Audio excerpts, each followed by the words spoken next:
बड़ौदा उत्तर प्रदेश ग्रामीण बैंक में आपका अकाउंट है और दोस्तों बड़ौदा उत्तर प्रदेश ग्रामीण बैंक का अब लेन देन चालू हो चुका है। लेकिन दोस्तों अभी भी कुछ लोगों को दिक्कत आ रही है। उनका एटीएम से कोई भी ट्रांजैक्शन नहीं हो रहा है, उनका यूपीआई से कोई भी ट्रांजैक्शन नहीं हो रहा है, उनका आधार कार्ड से कोई भी ट्रांजैक्शन नहीं हो पा रहा है। अधिकतर दोस्तों बड़ौदा उत्तर प्रदेश ग्रामीण बैंक के जो भी लोग आधार कार्ड से एपीएस से ट्रांजेक्शन करते हैं उनके काफी ज्यादा अधिक तक लोगों के होने लगे हैं स्टार्ट। क्योंकि दोस्तों आज मैंने कई सारे लोगों के बड़ौदा उत्तर प्रदेश ग्रामीण बैंक के ट्रांजेक्शन किए हैं और उनका पैसा निकाला है, निकल चुका है। लेकिन दोस्तों प्रथमा यूपी ग्रामीण बैंक का अभी भी पैसा नहीं निकल रहा है। आर्यव्रत ग्रामीण बैंक का पैसा अभी भी नहीं निकल रहा है। सर्व यूपी ग्रामीण बैंक का पैसा अभी भी नहीं निकल रहा है। लेकिन दोस्तों बड़ौदा उत्तर प्रदेश ग्रामीण बैंक के जो भी खाता धारक हैं उनके लिए सबसे बड़ी दिक्कत एक आ रही है उनका यूपीआई की। क्योंकि दोस्तों उनका यूपीआई नहीं चल रहा है। अब दोस्तों आपका यूपीआई नहीं चल रहा है, उसके लिए आपको फिर से जाके क्या काम करना होगा, बैंक जाके आपको क्या क्या काम करने होंगे, दोस्तों आज मैं आपको यही इस वीडियो में बताने वाला हूं। आपका एटीएम से ट्रांजैक्शन नहीं हो रहा है तो आपको क्या क्या काम करने पड़ेंगे वो दोस्तों आज की वीडियो में आपको बताने वाला हूं। सबसे पहले दोस्तों आपका अगर एटीएम काम नहीं कर रहा है और दोस्तों आपका बड़ौदा उत्तर प्रदेश ग्रामीण बैंक का एटीएम है तो दोस्तों आपको सबसे पहला ये काम करना होगा। आपका जो पुराना पिन एटीएम का बना हुआ था जिससे आप पैसे निकालते थे एटीएम से, बड़ौदा उत्तर प्रदेश ग्रामीण बैंक का एटीएम, दोस्तों पुराना वाला पिन आपका कैंसिल हो चुका होगा। अब आपका पुराना वाला पिन काम नहीं करेगा, आपको नया पिन जनरेट करना पड़ेगा एटीएम का। वो आप कैसे कर सकते हैं? आप सबसे पहले बड़ौदा उत्तर प्रदेश बैंक के एटीएम पे जाना है और जैसे दोस्तों आप एटीएम उसमें अपना लगाएंगे, एटीएम लगाने के बाद दोस्तों वो पिन जनरेशन के लिए बोलेगा, पिन जनरेशन आप वहां से सेलेक्ट करेंगे और दोस्तों अपना नया पिन सेट करेंगे। नया पिन सेट करने के बाद दोस्तों उसके बाद आपके जो मोबाइल नंबर उससे लिंक है बैंक अकाउंट से उस पर दोस्तों आपके ओटीपी आएगा, ओटीपी डालेंगे, अकाउंट नंबर सेलेक्ट करेंगे और दोस्तों अपना नया पिन जनरेट करेंगे। नया पिन जनरेट करने के बाद दोस्तों आप पहला ट्रांजैक्शन या तो बैंक ऑफ बड़ौदा के एटीएम से करेंगे या फिर बड़ौदा उत्तर प्रदेश ग्रामीण बैंक के एटीएम से करेंगे, तभी आप दोस्तों ये निकासी कर सकते हैं, वरना नहीं कर सकते। अगर दोस्तों आपके पास में कहीं भी बड़ौदा उत्तर प्रदेश बैंक का एटीएम नहीं है तो इस प्रोसेस के लिए आप बैंक ऑफ बड़ौदा के एटीएम पर भी कर सकते हैं। दोस्तों ध्यान रहे आपके पास मोबाइल नंबर आपके आधार कार्ड से लिंक है और जो बैंक अकाउंट से लिंक है वो मोबाइल नंबर आपके पास होना जरूरी है, अकाउंट नंबर आपके पास होना जरूरी है। आपके पास जो मैसेज आएगा दोस्तों मैसेज टेक्स्ट जरूर मिलना जरूरी है आपके लिए। दोस्तों बैंक ऑफ बड़ौदा पे जाकर तो उसी तरह से आप अपना एटीएम लगाएंगे। एटीएम लगाने के बाद अपना नया पिन बनाएंगे। नया पिन जनरेट करने के बाद आप पहला ट्रांजैक्शन बैंक ऑफ बड़ौदा के एटीएम से या फिर आप बड़ौदा उत्तर प्रदेश ग्रामीण बैंक के एटीएम से ही करेंगे, तभी दोस्तों आपका ये पिन चालू होगा, तभी आपका ये एटीएम चालू होगा।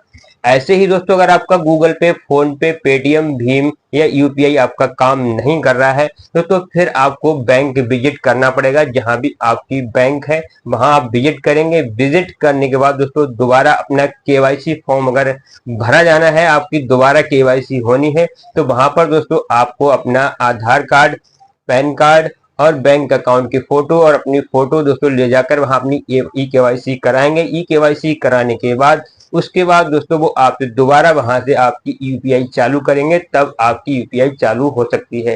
हो सकता है दोस्तों इस बैंक के विलय के चक्कर में या बैंक के दोस्तों इकट्ठे होने के चक्कर में आपकी यूपीआई भी बैंक की तरफ से कोई ना कोई रोक की लग चुकी हो, इसी वजह से आपका यूपीआई नहीं चल रहा है। चाहे गूगल पे, फोन पे, पेटीएम कुछ भी अगर आप चला रहे हो नहीं चल, यही सबसे बड़ा रीजन है। बैंकों का डाटा जब एक दूसरे में फीड हुआ है, हो सकता है दोस्तों किसी तरह की मिसमैचिंग में रही होगी। तो दोस्तों आपको सबसे पहले अपनी बैंक विजिट करना है। बैंक विजिट करने के बाद ही किसी भी तरह से दोस्तों आप अपना, अगर दोस्तों किसी भी तरह से आपकी ई केवाईसी में कोई प्रॉब्लम होगी, आप आज या कल में वो भी चालू हो जाएंगे जिनके बड़ौदा उत्तर प्रदेश ग्रामीण बैंक के आधार कार्ड से एपीएस से पैसे नहीं निकल रहे हैं। दोस्तों हो सकता है किसी तरह की डाटा में मिसिंग हो, इस वजह से आपके पैसे नहीं निकल रहे हैं। अगर किसी भी तरह की और भी कोई दिक्कत आती है तो आप बैंक विजिट कर सकते हैं। दोबारा आप अपना केवाईसी करवाने के बाद दोबारा अपना Aadhaar card, bank account, PAN card जमा करके फिर दोस्तों अपनी केवाईसी ओके कराने के बाद अपना यूपीआई भी चालू करा सकते हैं और अपना आधार से ट्रांजेक्शन भी चालू करा सकते हैं। लेकिन दोस्तों बात आती है कि आपकी आर्यावर्त ग्रामीण बैंक, सर्व यूपी ग्रामीण बैंक और प्रथमा यूपी ग्रामीण बैंक ये कब चालू होंगी। दोस्तों अभी भी इनका पैसा एटीएम से नहीं निकाला जा रहा है, अभी भी दोस्तों इनका पैसा एपीएस से नहीं निकल रहा है। दोस्तों बड़ौदा उत्तर प्रदेश ग्रामीण बैंक और आपकी आर्यावर्त ग्रामीण बैंक और आपकी सर्व यूपी ग्रामीण बैंक, इन सारी बैंकों का, तीनों बैंकों का एक बैंक में विलय होने की वजह से इन तीनों बैंक के जो भी खाता धारक हैं इन्हें काफी समय से, लंबे समय से इंतजार करना पड़ा।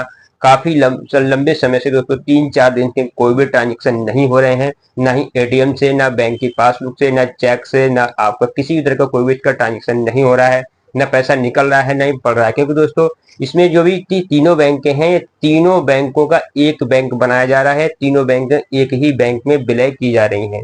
इस वजह से दोस्तों डेटा माइग्रेशन की वजह से, यानी डेटा फीड करने की वजह से इसे 4-5 दिन तक आपके सारे ट्रांजेक्शन रोके गए थे। हालांकि दोस्तों अब बड़ौदा उत्तर प्रदेश ग्रामीण बैंक के जो भी ट्रांजेक्शन है अब होने लगे हैं, आधार कार्ड से उनके पैसे निकलने स्टार्ट हो चुके हैं। काफी ज्यादा लोगों के दोस्तों आज मैंने पैसे निकाले हैं, सभी के पैसे आज मैंने निकाले हैं अधिकतर। लेकिन दोस्तों अभी भी सर्व यूपी ग्रामीण बैंक, प्रथमा यूपी ग्रामीण बैंक और दोस्तों अभी आर्यावर्त ग्रामीण बैंक, इन बैंकों के पैसे अभी भी नहीं निकल रहे हैं दोस्तों, इन्हीं बैंकों के। और दोस्तों जो बड़ौदा उत्तर प्रदेश ग्रामीण बैंक के सिर्फ आधार कार्ड से पैसे निकलने स्टार्ट हुए हैं, उसका यूपीआई अभी भी बंद है, उसका एटीएम अभी भी बंद है, उसका दोस्तों जो भी अदर ट्रांजेक्शन है वो अभी भी बंद है। तो दोस्तों जो प्रोसेस मैंने बताया है आपके लिए, आप उसी प्रोसेस के जरिए अपना एटीएम चालू कर सकते हैं। आपको सबसे पहले बैंक ऑफ बड़ौदा के, बड़ौदा उत्तर प्रदेश ग्रामीण बैंक के एटीएम पर जाकर अपना नया पिन जनरेट कर लेना है एटीएम का, और दोस्तों वो वेरीफाई हो जाएगा। फिर उसी एटीएम से आप अपना गूगल पे, फोन पे वेरीफाई कर लेंगे। दोस्तों हो सकता है, मैं जानता हूं, मैं आपको बताना चाहता हूं कि आपका अधिकतर वे ये कह सकते हैं कि आपका ये हो जाएगा। तो दोस्तों आपका यूपीआई या गूगल पे, फोन पे, पेटीएम आप जो भी चलाते हैं वो इस तरह से आपका चल जाएगा। अब दोस्तों हम बात करते हैं बाकी अदर बैंक के कब चालू होंगी। दोस्तों इसका आज 6 तारीख तक का टाइम था आपका ट्रांजेक्शन होने का। और दोस्तों अगर इसमें कोई भी अगर समय लग सकता है तो आज फिर आपके पास मैसेज देकर बता दिया जाएगा कि अदर बैंकों का ट्रांजेक्शन होगा या नहीं होगा। दोस्तों अगर किसी तरह की आपको कोई दिक्कत आती है तो बैंक के हेल्पलाइन नंबर पे भी आप बात कर सकते हैं। बैंक खुल रही हैं, आप बैंक जाकर भी सलाह ले सकते हैं, बैंकों से भी इसकी बात कर सकते हैं। दोस्तों नेट बैंकिंग अगर आप चलाते हैं तो भी आप इसका ट्रांजेक्शन नहीं कर सकते जब तक ऊपर से सर्वर नहीं खुलेगा, तब तक।